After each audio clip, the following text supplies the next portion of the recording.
Delighted to be joined by the partner and portfolio manager at Trellia Wealth Partners, Jonathan Tullob. Thanks for your time. I was really interested to get your perspectives. What were the key takeaways for you from a really enjoyable masterclass? Yeah, thanks for having me. It was a really interesting day, I thought. For me, as an asset allocator, I like to come to the conferences to both get an understanding of what the panelists are thinking about, but also the advisors.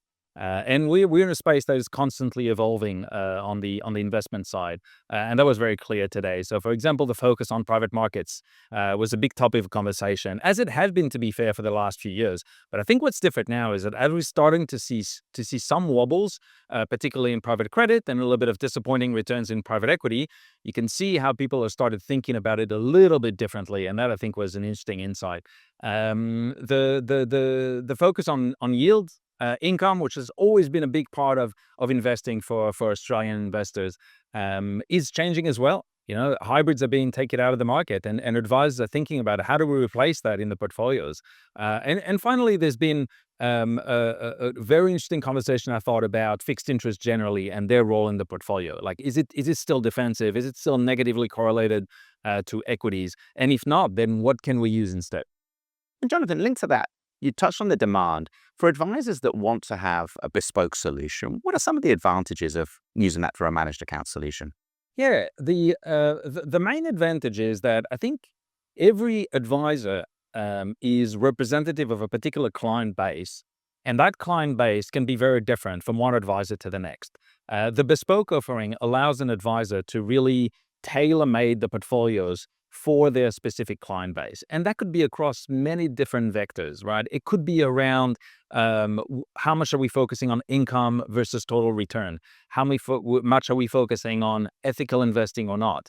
Are there particular products that we want to use? Active versus passive? How are we balancing those things? Cost, are we trying to compete with Australian super or with an ultra high net worth offering? And the bespoke offering really allows you to tailor-made that portfolio for the specific needs of a client base.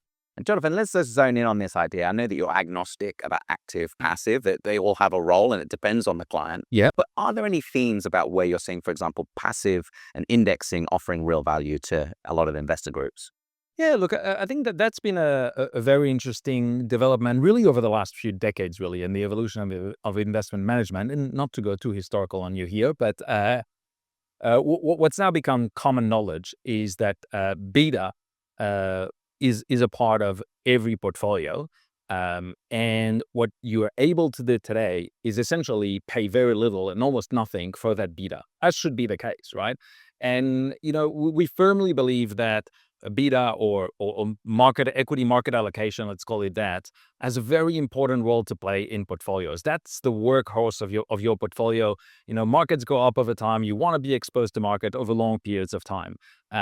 What's been interesting in the investment landscape is the advent of so many other satellites that complement that beta. And that's some of the things that we talked about in the panel that I had the honor to be part of, which is, what investment framework do you need in order to decide, is that satellite allocation a good idea or not?